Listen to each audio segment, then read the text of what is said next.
आज आप लोगों को हम महाशिवरात्रि व्रत कथा सुनाने जा रहे हैं। किसी समय बनारस के जंगल में एक भील रहता था। उसका नाम गुरुद्रोह था। वह जंगली जानवरों का शिकार कर अपना परिवार पालता था। एक बार शिवरात्रि पर वह शिकार करने वन में गया। उस दिन उसे दिन भर कोई शिकार नहीं मिला और रात भी हो गई। तभी वो झील के किनारे पेड़ पर ये सोचकर चढ़ गया कि कोई भी जानवर पानी पीने आएगा तो शिकार कर लूंगा। वो पेड़ बेल वृक्ष था और उसके नीचे शिवलिंग स्थापित था।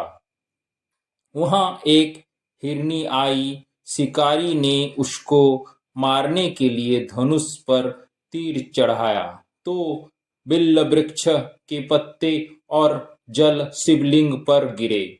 इस प्रकार रात के पहले पहर में अनजाने में ही उसके द्वारा शिवलिंग की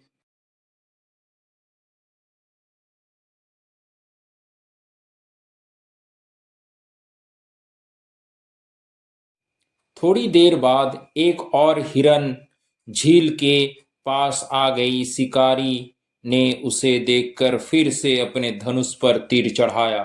इस बार भी रात के दूसरे पहर के बिल्व वृक्ष के पत्ते व जल शिवलिंग पर गिरे और शिवलिंग की पूजा हो गई।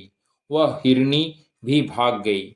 इसके बाद उसी परिवार का एक हिरन वही आया। इस बार भी वही सब हुआ और तीसरे पहर में भी शिवलिंग की पूजा हो गई। वह हिरन भी भाग गया। फिर हिरन अपने झुंड के साथ वहां पानी पीने आया। सबको एक साथ देखकर शिकारी बड़ा खुश हुआ और उसने फिर से अपने धनुष पर बाण चढ़ाया, जिससे चौथे पहर में पुनः शिवलिंग की पूजा हो गई। इसी तरह शिकारी दिन भर भूखा प्यासा रहकर रात भर जागता रहा और चारों पहर अनजाने में ही उससे शिवजी का पूजा हो गई, जिससे शिवरात्रि का व्रत पूरा हो गया। इस व्रत के प्रभाव से उसके पाप भस्म हो गए और पुण्य उदय होते ही उसने हिरणों को मारने का विचार छोड़ दिया।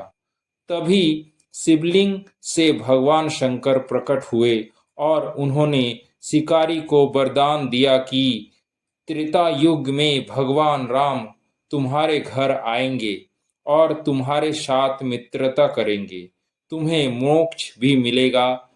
और इस प्रकार अनजाने में किए गए शिवरात्रि व्रत से भगवान अति प्रसन्न हुए। और सब इस चैनल को आप सब सब्सक्राइब कीजिए और अपने कमेंट में हर हर महादेव लिखें।